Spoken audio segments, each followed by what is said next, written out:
कांग्रेस सरकार ने कई ऐसे अप्रासंगिक निर्णय किए जो व्यवस्था पर व्यवस्थित नहीं। जैसे अब इंग्लिश मीडियम की स्कूलें खुली और इसमें एडमिशन 6ठी क्लास से शुरू कर। अब ग्राउंड तो तैयार हुआ नहीं, बेसिक जो ABCD से शुरू करना चाहिए प्रारंभ से, वो तो उन्होंने तैयारी की नहीं और आनंद फानंद में केवल वाहवाही लेने के चक्कर में और ऐसी इंग्लिश मीडियम की स्कूलें खोल दी। न तो कोई इंफ्रास्ट्रक्चर दिया, न कोई अपॉइंटमेंट्स किए, प्रोफेसर्स के, लेक्चर्स के, कुछ भी नहीं किया। समीक्षा में ये है कि ग्राउंड तैयार किया जाए, बच्चे को प्रारंभ से, पहली क्लास से, शुरुआत से ही तैयार किया जाए तो वो विद्यालय चलेगा। अब एकाएक आप किसी बच्चे को और सीधा 6ठी में इंग्लिश मीडियम में भेजोगे तो वो निराश ही होगा, क्योंकि उसके लिए तो सारा वो शून्य है, उसको ज्ञान ही नहीं है। कैसे वो अन्य विषय हिस्ट्री पढ़ेगा? केवल इंग्लिश ABCD ग्रामर और यही नहीं पढ़ना है उसको। 6ठी क्लास के बच्चे को तो बहुत कुछ सब्जेक्ट्स भी पढ़ना पड़ता है। कुछ सब्जेक्ट्स के लिए जब शुरुआती स्थिति तैयार नहीं है उसकी, तो कैसे पढ़ेगा?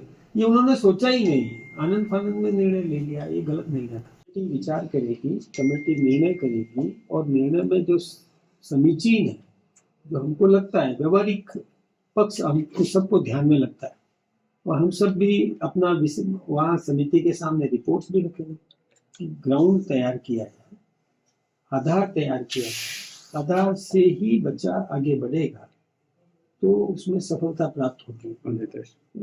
फिर किसको प्रोत्साहित करना चाहिए, किस प्रकार की व्यवस्थाएं करना चाहिए, लेक्चर्स की नियुक्ति करना चाहिए। इस मामले में भी कांग्रेस ने नहीं सोचा। हम सोचेंगे, हम व्यवस्थित रूप से करेंगे, नई नौकरियां भी देंगे, नए लोगों को और अवसर भी मिलेगा। ये सब काम हमारी वो समिति के माध्यम से सामने आएगा, रिपोर्ट आएगी। कांग्रेस अध्यक्ष गोविंद सिंह डोटासरा ने आरोप लगाया है कि जो सरकार ने कमेटी बनाई है इंग्लिश मीडियम स्कूलों की समीक्षा को लेकर, वो कमेटी गलत है और 1 साल बाद याद क्यों आई, जबकि अच्छी चल रही है, एजुकेशन बढ़िया मिल रही है सरकार। देखिए, कांग्रेस सरकार ने कई ऐसे अप्रासंगिक निर्णय किए जो व्यवस्था पर व्यवस्थित नहीं। जैसे अब इंग्लिश मीडियम की स्कूलें खुली और इसमें एडमिशन 6ठी क्लास से शुरू कर। अब ग्राउंड तो तैयार हुआ नहीं, बेसिक जो ABCD से शुरू करना चाहिए प्रारंभ से, वो तो उन्होंने तैयारी की नहीं और आनंद फानंद में केवल वाहवाही लेने के चक्कर में और ऐसी इंग्लिश मीडियम की स्कूलें खोल दी। न तो कोई इंफ्रास्ट्रक्चर दिया, न कोई अपॉइंटमेंट्स किए, प्रोफेसर्स के, लेक्चर्स के, कुछ भी नहीं किया। केवल सीधा ये कर दिया और वहां पर हिंदी मीडियम बंद हो गया। जहाँ इंग्लिश मीडियम की घोषणा करी, वहाँ जो बच्चे 5वीं तक तो जो हिंदी मीडियम पढ़े वो कहाँ जाएंगे? उस गांव में वहाँ दूसरी अन्य स्कूल भी नहीं है कि वो बच्चे अपनी हिंदी मीडियम की आगे पढ़ाई कर सके। ये अव्यवहारिक है पूर्णतया। एक मैं कहूँ कि वो जो एक क्षणिक मतलब ऐसा निर्णय ले लेना जिस पर कि गंभीरता से चिंतन मनन नहीं किया, ऐसे काम कर दिए। कांग्रेस ने कई काम किए, गहलोत सरकार ने कई ऐसे काम किए कि जिसमें उन्होंने पूरा गंभीरता से विचार नहीं किया। करना होता तो प्रारंभ से करते। कोई भी विद्यालय करो, इंग्लिश मीडियम हम भी पढ़ाते हैं। हमारे विद्यालयों में प्रारंभ से ही इंग्लिश सब्जेक्ट पढ़ाया जाता है, इसमें उसका और आधार तैयार होता है बच्चे का। तो बच्चे का आधार तैयार होता है, वहाँ इंग्लिश पढ़ाने वाले शिक्षक हैं वो पढ़ा रहे हैं, ठीक बात है ना। अब पूरी स्कूल का आप इंग्लिश मीडियम कर दो, बाकी तो शुरुआत से तो किया नहीं, और एकाएक कर दो तो वो बच्चा फिर हतोत्साहित हो जाता है। बच्चे का जीवन बर्बाद करने का षड्यंत्र था ये। मैं सोचता हूँ कि कांग्रेस ने ये मतलब बिना सोचे समझे लिया गया निर्णय कि उन्होंने जो जिले बनाए वो किस तरह, मतलब कहाँ रिकॉर्डेड बने। वो आज भी चाहे चुनाव आयोग ने भी काम किया तो वो उसी हिसाब से किया, सारे कुछ उसी हिसाब से किया, और अब हमने व्यवस्थित रूप से कर दिया है। इससे उद्योग प्रभावित होने वाला नहीं। 5 साल में 4 लाख रोजगार देंगे, हर साल 1 लाख रोजगार देंगे। तो आपको विज्ञापन छपा, उसमें संख्या बहुत कम है, तो डोटासरा इस पे सवाल खड़े किए नहीं, हमारा ये देखिए टाइम बाउंड कैलेंडर जारी हुआ, ऐसा आप राजस्थान के इतिहास में बहुत कम अवसर आएंगे, और कांग्रेस के इतिहास में तो कभी भी किया ही नहीं ये कैलेंडर जारी हो कि किस तारीख को क्या क्या किसको नियुक्ति दी जाएगी, कब साक्षात्कार होगा, कब उसका परीक्षा, मतलब सब चीज इसमें दे दिया है। तो ये नियुक्तियां देने का जो काम है ये हमारी सरकार कर रही है। हमारी सरकार ने लगभग 1.25 लाख से अधिक अभी रिक्त पद भी निकाल दिए और उनका कैलेंडर परीक्षाओं का ये जारी कर दिया। यही नहीं, हमने तो और भी सोचा है रोजगार की दृष्टि से केंद्रीय योजनाओं का लाभ भी हम आम नागरिक को दिलाना चाहते हैं, उसके माध्यम से भी रोजगार मिलेगा। अभी जो राइजिंग राजस्थान हुआ उसमें जो उद्योग स्थापित होंगे, अभी आपने पढ़ा होगा, कल के समाचार पत्रों में भी आया था, और हमारे मुख्यमंत्री जी ने भी तय किया कि हम एक एक जो निवेशक था, एक एक निवेशक के साथ में कोई सक्षम अधिकारी लगेगा। वो उस निवेशक को उसको क्या जरूरत है,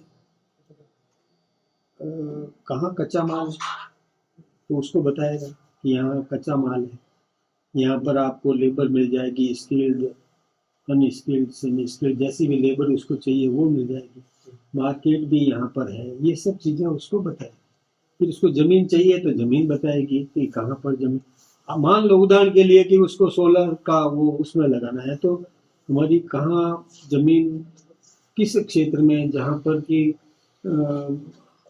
अच्छी ऊर्जा मिलेगी, किरणें मिलेगी, ज़मीन हमारी जो कृषि योग्य नहीं है, ऐसी ज़मीन उसको दिखा देंगे तो वहाँ से, और नज़दीक में उसका जो बिजली ग्राह्य करने की क्षमता जहाँ पर होगी, स्टोर करने की, विद्युत बैंक बोलते हैं इसको, कि वहाँ पर विद्युत ले लो और यहाँ विद्युत दे दो। ऐसी व्यवस्था हमने की है कि उद्योग आपका जयपुर में लगा है, आपको विंड एनर्जी जैसलमेर में लगा दी है, तो जैसलमेर में आप बिजली दे सकते हैं और जयपुर में बिजली ले सकते हैं। ये विद्युत बैंक हमने शुरू किया, कोई कम बात नहीं है, बैंक है ये विद्युत बैंक, जिसमें कि आप कहीं भी पैदा करो और कहीं भी काम में ले लो, तो हिसाब किताब हो जाएगा, कितना यूनिट आपने बिजली सरकार को दी, कितना यूनिट आप उपयोग में ले रहे हो। ये हमारी सरकार ने सोच किया, ये इन किसी के दिमाग में कभी भी आई नहीं। तो विंड एनर्जी है, सोलर एनर्जी है, या कोई अपना अलग से कोई बिजली पैदा करने का काम करे, ये सब काम हमने किया। और तो अब उद्योग जब लगेगा कहीं भी, मैं कहता हूँ कि कोई हमारे जड़ी बूटी का उद्योग लगाना चाहता है, इसबगोल है, ऐसे कुछ है उद्योग, वो तो पैदा करने के लिए जमीन मांग रहे हैं कि हमको जमीन दो, हम जहाँ इसबगोल पैदा कर सकें, तो हम जमीन देने के लिए हमने अधिकारी लगा दिया, कितना कनेक्शन चाहिए उसको बिजली का, वो तुरंत वहीं पर फॉर्म भरेगा हमारा अधिकारी, सक्षम अधिकारी लगाया है, तो हम वो जल्दी से जल्दी वो धरातल पर उतरेंगे तो वहाँ लोगों को रोजगार मिलेगा। ये रोजगार दिलाने की दृष्टि से हमारा बहुत बड़ा प्रकल्प ये चलेगा। अब तक 11,000 से ज्यादा मंडल है, उन पर प्रशिक्षण जारी है। जिले 33 जिले 11 से 35 मंडल है आपके संगठन का विस्तार कर पीछे करो, वैसा पीछे करो आपका स्केलेटन बहुत मजबूत, हमारा संगठन सुदृढ़, हमने जो व्यवस्थाएं बांट रखी है वो गुणित अनुपात में हमारे कार्यकर्ता बूथ के काम हो चुके, बूथ के चुनाव हो चुके, निर्वाचन अधिकारी आगे की प्रक्रिया में लग चुके हैं, कोई एक स्थान से निर्णय होने वाला नहीं है। ये हमने विकेंद्रीकरण किया हुआ है। विकेंद्रीकरण का मतलब है कि उस पर्टिकुलर मंडल तक या मंडल की मीटिंग्स हमने शुरू कर दी, हमारे कार्यकर्ता पहुंच गए, और मैं सोचता हूँ कि 3 दिन के अंदर सारे जिलाध्यक्ष भी तैयार हो गए।